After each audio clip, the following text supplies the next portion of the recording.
नमस्कार साथियों, तो मौजूद हुए हैं आपके सामने हिमाचल प्रदेश की दिन भर की ताज़ा खबरों के साथ। तो इससे पहले खबरों के सिलसिले को शुरू करें, आपसे निवेदन है चैनल को आप जरूर सब्सक्राइब करें। तो पेश है आज दिन भर के मुख्य समाचार। मंडी में स्कूल के पास गिरी आसमानी बिजली, अध्यापिका बेहोश।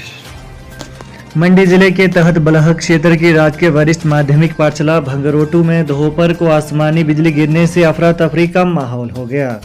बिजली के धमाके के चलते एक अध्यापिका बेहोश हो गई। स्कूल परिसर में लगा एक पेड़ गिर गया और इसकी टहनियां 50 मीटर दूर तक जा गिरी।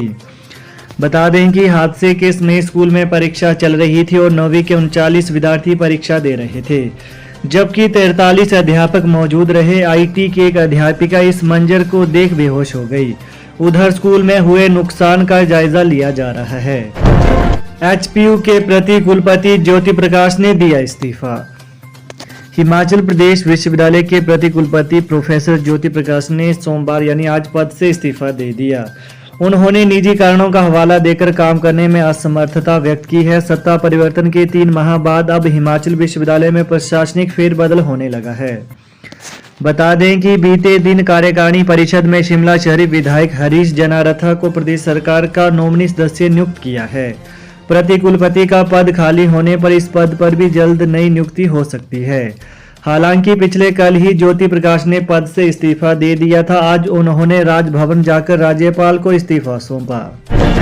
ठियो के चिखड़ गांव के अतुल अमेरिका की कंपनी के बने सीईओ, 2.5 करोड़ वेतन।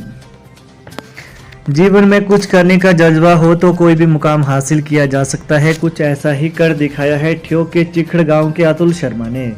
अतुल अमेरिका की कंपनी रूडफिन इंडिया में सीईओ के पद पर तैनात हुए हैं। वर्तमान में वे अभी भारत से ही सेवाएं देंगे। बता दें कि कंपनी का मुख्य कार्यालय अमेरिका के न्यूयॉर्क में है। अतुल ने बताया कि उन्हें अमेरिका की कंपनी में 2.5 करोड़ रुपए के सालाना पैकेज पर तैनात किया गया है। ठियो के चिखड़ गांव में अतुल का जन्म 17 दिसंबर 1975 को हुआ है। परोर से मंडी तक सड़क अब 4 लेन बनाई जाएगी। 48 किलोमीटर कम होगी दूरी। पठानकोट मंडी राष्ट्रीय उच्च मार्ग पर अब परोर से आगे मंडी तक का मार्ग 4 लेन बनाया जाएगा। उल्लेखनीय है कि पूर्व में राष्ट्रीय उच्च मार्ग प्राधिकरण ने पठानकोट मंडी राष्ट्रीय उच्च मार्ग में पालमपुर के समीप परोर से आगे मंडी तक के मार्ग को 4 लेन के स्थान पर 2 लेन बनाने को लेकर सर्वे किया था, लेकिन अब पठानकोट से मंडी तक का 171 किलोमीटर का मार्ग 4 लेन बनाया जाएगा। बता दें कि पूर्व में यह कहकर इस मार्ग को 2 लेन करने का निर्णय लिया गया था कि इस मार्ग पर वाहनों की आवाजाही कम है और पहाड़ी रास्ता होने के कारण मार्ग के निर्माण में कठिनाइयों के साथ साथ लागत भी अधिक आएगी। मार्ग को 4 लेन करने को लेकर मुख्यमंत्री सुखविंदर सिंह सुक्खू ने गत दिनों केंद्रीय मंत्री नितिन गडकरी से भेंट की थी। इसके अतिरिक्त जिला के भाजपा नेताओं ने भी केंद्र सरकार से आग्रह किया था। प्रतिभा सिंह बोली, चुने प्रतिनिधियों का अपमान कर रही भाजपा सरकार। हिमाचल प्रदेश कांग्रेस अध्यक्ष सांसद प्रतिभा सिंह ने अखिल भारतीय कांग्रेस कमेटी के पूर्व अध्यक्ष सांसद राहुल गांधी के घर पुलिस भेजने की कड़ी आलोचना की है। उन्होंने कहा कि भाजपा जांच एजेंसियों का दुरुपयोग कर लोकतंत्र में चुने हुए प्रतिनिधियों का अपमान कर रही है। वहीं भाजपा अपने राजनीतिक प्रतिशोध के चलते उनके नेता को परेशान करने की कोशिश कर रही है, जिसे कांग्रेस कभी सहन नहीं करेगी। भाजपा अपने राजनीतिक विरोधियों के खिलाफ इस तरह के मामले बनाकर एक गलत परंपरा को शुरू कर रही है। यह दुर्भाग्यपूर्ण है। बिना आपराधिक मामला दर्ज हुए पुलिस ने किया गिरफ्तार, जज ने भी भेजा जेल। आपराधिक मामला दर्ज हुए बगैर गिरफ्तार और हिरासत में रखने पर हाईकोर्ट ने कड़ा रुख अपनाया है।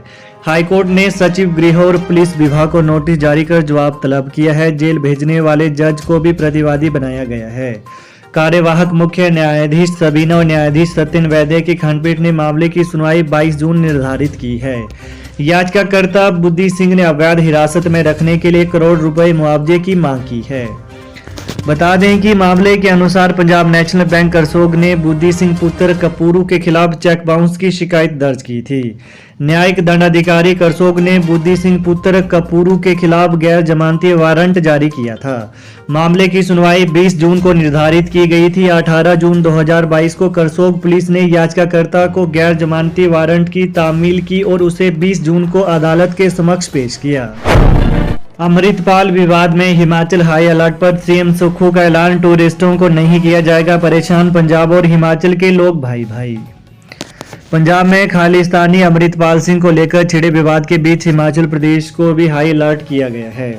वहीं मुख्यमंत्री सुखविंदर सिंह सुक्खू ने कहा कि प्रदेश में पंजाब से सटी सीमाओं पर पहरे को और भी कड़ा कर दिया गया है, लेकिन पुलिस को पर्यटकों और बाहरी राज्यों से आने वाले लोगों को परेशान नहीं करने की सलाह दी गई है। इसके साथ ही संदिग्धों पर नजर रखने को कहा गया है। हिमाचल बजट सत्र जयराम ठाकुर बोले, 2 गारंटियां पूरा करने में ही दम निकला, गोबर नहीं खरीदा तो सीएम के आवास पर करेंगे जमा। हिमाचल के मुख्यमंत्री सुखविंदर सिंह सुक्खू ने कहा कि उनकी सरकार ने पूर्व बीजेपी गवर्नमेंट की किसी भी योजना को बंद नहीं किया। देश के पूर्व प्रधानमंत्री के नाम से शुरू की गई योजनाएं जारी रहेंगी। सदन में विपक्ष के आरोपों का जवाब देते हुए सीएम ने कहा कि हिमकेयर और सहारा योजना का बजट भाषण में इसलिए जिक्र नहीं है क्योंकि ये योजनाएं पहले से चल रही हैं और सरकार ने बंद नहीं किया है, बल्कि इनके लिए बजट का प्रावधान किया है। वहीं इससे पहले नेता प्रतिपक्ष जयराम ठाकुर ने बजट पर चर्चा के दौरान कहा कि कांग्रेस सरकार का 2 गारंटियों को पूरा करते करते ही दम निकल गया है। 10 गारंटी पूरी करना अब सरकार के बस में नहीं है। उन्होंने बजट को पूरी तरह से खोखला करार और लोगों को गुमराह करने वाला बताया है। उन्होंने आरोप लगाया कि प्रदेश सरकार ने बजट में पूर्व भाजपा सरकार द्वारा शुरू की गई सभी कल्याणकारी योजनाओं को बजट से बाहर कर दिया। सरकार ने विधायकों तक को नहीं बख्शा, एमएलए फंड को बंद कर विधायकों को कमजोर किया गया। इसके अतिरिक्त नेता प्रतिपक्ष ने कहा कि सरकार ने बजट में 2,31,000 महिलाओं को 1,500 रुपए मासिक भत्ता देने की घोषणा कर प्रदेश की महिलाओं को ठगा है। उन्होंने कहा कि ये 1,500 रुपए भत्ता उन महिलाओं को दिया जाएगा जो पहले से ही 1,000 और 1,150 रुपए सामाजिक सुरक्षा पेंशन ले रही हैं। इसके अतिरिक्त उन्होंने कहा कि कांग्रेस प्रतिज्ञा पत्र के अनुसार 18 से 60 वर्ष तक आयु की सभी महिलाओं को यह भत्ता मिलना चाहिए था, लेकिन बजट में इसकी कोई घोषणा नहीं की गई। उन्होंने प्रदेश सरकार पर एनपीएस कर्मचारियों को भी ठगने का आरोप लगाया। कर्मचारी पुरानी शर्तों पर पेंशन मांग रहे हैं, जबकि सरकार अपनी एसओपी बना रही है। हिमाचल विधानसभा सत्र सीएम सुक्खू बोले, शराब ठेकों के आवंटन से इस बार 40% अधिक राजस्व प्राप्त होगा। हिमाचल प्रदेश सरकार को शराब ठेकों के आवंटन से पिछले वर्ष की तुलना में 40% अधिक राजस्व प्राप्त होगा। यह जानकारी मुख्यमंत्री सुखविंदर सिंह सुक्खू ने आज हिमाचल प्रदेश विधानसभा सदन में कही। सीएम ने कहा कि हमारी सरकार ने वित्तीय वर्ष 2023-24 के लिए आबकारी नीति के तहत शराब की रिटेल दुकानों का आवंटन नीलामी कम टेंडर के माध्यम से करने का निर्णय लिया। शराब की दुकानों के आवंटन की प्रक्रिया 16, 17 व 18 मार्च को रखी गई थी, जिसके फलस्वरूप सरकार को रिटेल दुकानों के आवंटन से पिछले वर्ष की तुलना में 40% अधिक राजस्व प्राप्त होगा। पिछले वर्ष रिटेल दुकानों का आवंटन नवीनीकरण के माध्यम से किया गया था, तभी 1,296 करोड़ रुपए का राजस्व अर्जित हुआ था। तो ये है आज दिन भर के मुख्य समाचार। तो प्रदेश की ताजा खबरों को पाने के लिए आप चैनल को जरूर सब्सक्राइब करें। Thanks for watching. जय हिंद, जय हिमाचल। बंगाल से सिद्धि प्राप्त 64 शक्तियों के माहिर, इमीडिएटली रिजल्ट बाबा सलीम खान। पक्का काम, तुरंत समाधान, हम कहते नहीं करके दिखाते हैं। It is my promise. जैसे नौकरी, कारोबार, घर में क्लेश, किया किराया, जादू टोना, लव मैरिज प्रॉब्लम, सौतन दुश्मन से छुटकारा, विदेश यात्रा, स्पेशलिस्ट मनमोहनी वशीकरण व मुठ करनी, घर बैठे 11 घंटों में A to Z समस्याओं का पक्का समाधान करवाएं। 101% गारंटी स्टाम्प पेपर पर लिख कर लें। अभी फोन करें मोबाइल नंबर 8860581665।